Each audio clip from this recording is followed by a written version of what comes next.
Good morning. My name is Colleen Alvarenga. I am one of the youth directors here at First United Methodist Church, Cedar Hill, and I'd like to welcome you to our 10 at 10 daily devotional. I hope that your morning has gotten off to a great start, and I hope that you will be able to enjoy your day. But to get us started, I would like to share with you actually something that we've been talking about in youth group. This month we have been exploring the future and thoughts about the future and what that can bring. We've got a huge range of kids in youth group, which is actually why we've broken into two different groups. We have our youth group and we have our kids club. And so our youth group is 5th grade through 12th grade, which is still a huge range, right? But it works for us because of the group that has come together and the way that our kids work together. But this topic has been kind of a really good one for our kids because it's something that they're kind of wondering about and they're at different places about in terms of what they're thinking and what they're not thinking and maybe what they should be thinking. And so we're thinking about this from a biblical standpoint. You know, what is my future? What is my purpose? Where am I going? And what does God say about it? So we've been diving into the Bible. We were in Ecclesiastes. We've been in Revelation. And this week we were in Psalms and in Matthew. And it's been really rewarding and engaging to see kind of where the kids have been going with this conversation. But I think that it's relevant to us too, right? Because it's not just kids that wonder about the future and their path and where they're going. We do that too. We wonder if, what's the next day going to bring? What's the next year going to bring? Am I on the right path? And I think the critical thing is, what's God say about it? So I'm going to read a verse from Psalm that we were exploring with the kids this week, Psalm 40. And David prays. I waited patiently for the Lord. He turned to me and heard my cry. He lifted me out of the slimy pit, out of the mud and mire. He set my feet on a rock and gave me a firm place to stand.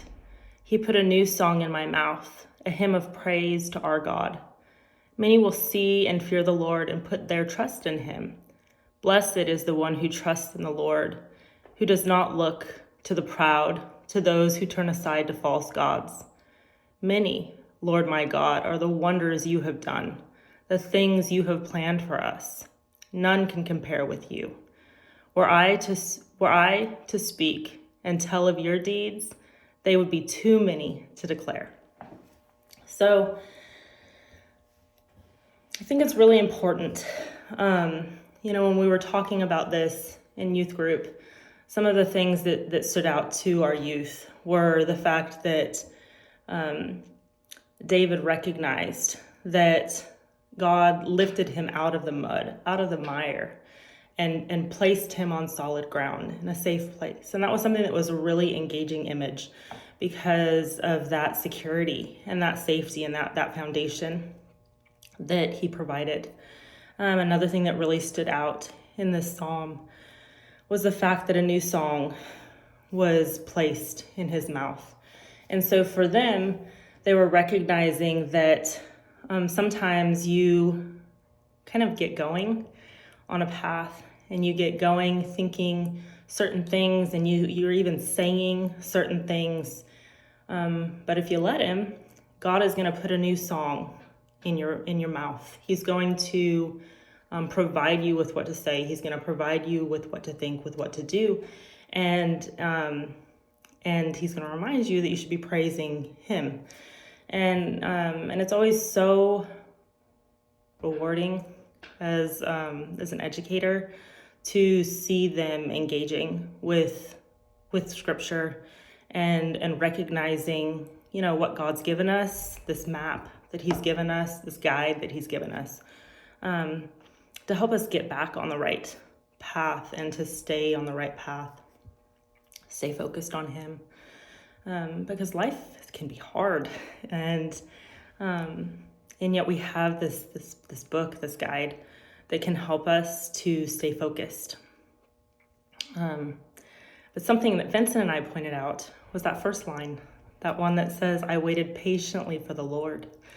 And this is something that's hard. And it was interesting that none of our youth picked up on that one. And as teachers of adolescents for a long time, and I guess that's not terribly surprising for us, because adolescents are not particularly good in the patience department. But I think a lot of us are not particularly good in the patience department as well. And so it's this fact that David waits patiently. He is willing to wait on God and willing to be steadfast and see what God has for him. And in doing that, in being willing, God hears his cry and gives him what he needs. And this is so profound to me, because I think that it's something that we just need to do. We just need to wait, and we need to trust, and we need to know that if we're willing to do that, that the path is going to be made clear. God is going to provide us with what we need, and we're going to know the steps that we need to take. And not only are we going to know that, but we're going to be reassured and affirmed that the steps that we have taken are the ones that we're supposed to be taking, just purely by the fact that we were willing to wait and be patient and trust and listen and lay our burdens down at his feet. There's a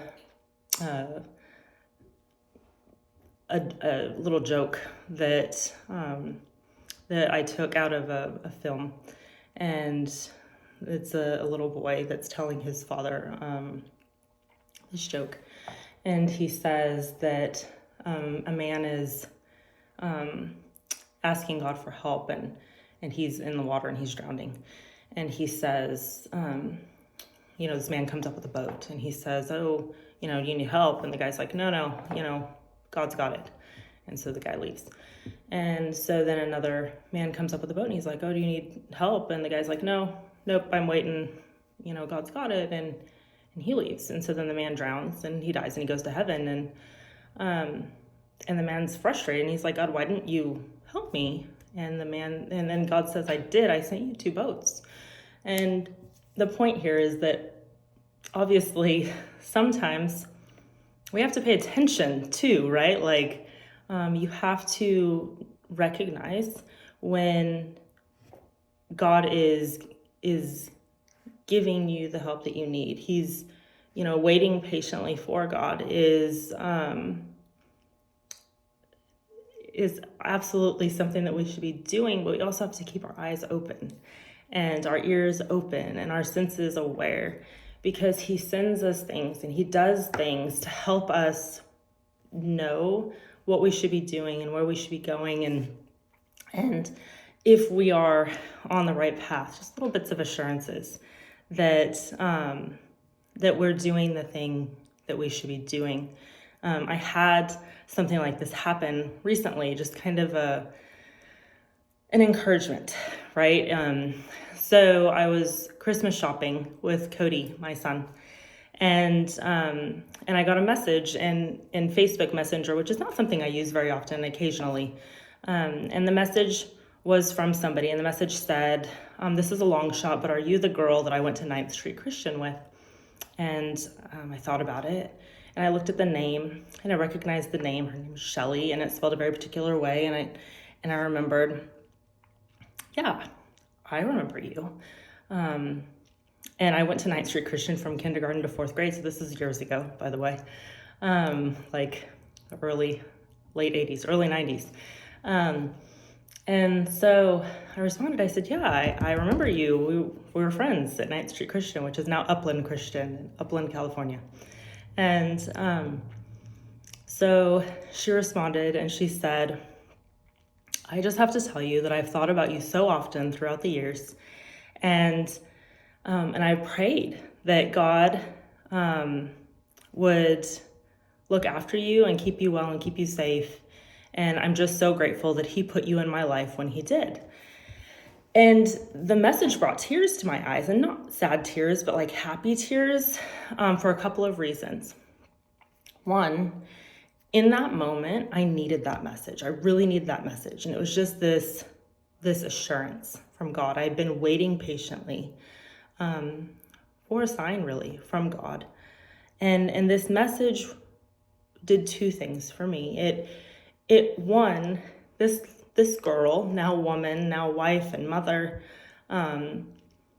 was a little girl when she was praying for me. And I needed those prayers so much because my childhood was so complicated. And so she was praying for my protection and my safety. And that was something so precious to me to know about. And I was so grateful for her prayers today in this time, to know that somebody was praying for me. That was precious.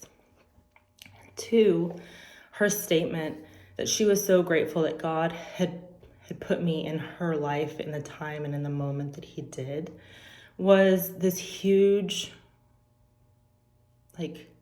sign and reinforcement for me again in this moment and in this time, because I was feeling sad, and I was feeling I don't know, just a little bit blue at Christmas. And it was just this reminder that God does that. He puts people in our lives.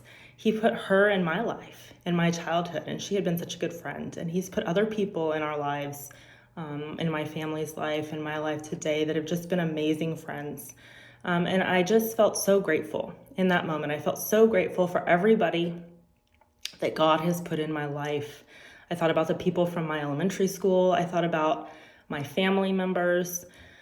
I thought about our church family here at First United Methodist Cedar Hill, about every person that welcomed me the day that I walked in, the first time that I came to visit this church with my dad after he'd already been once. And I just felt grateful. And I felt grateful to God that he gave me that message from Shelley, who was passing it along to me.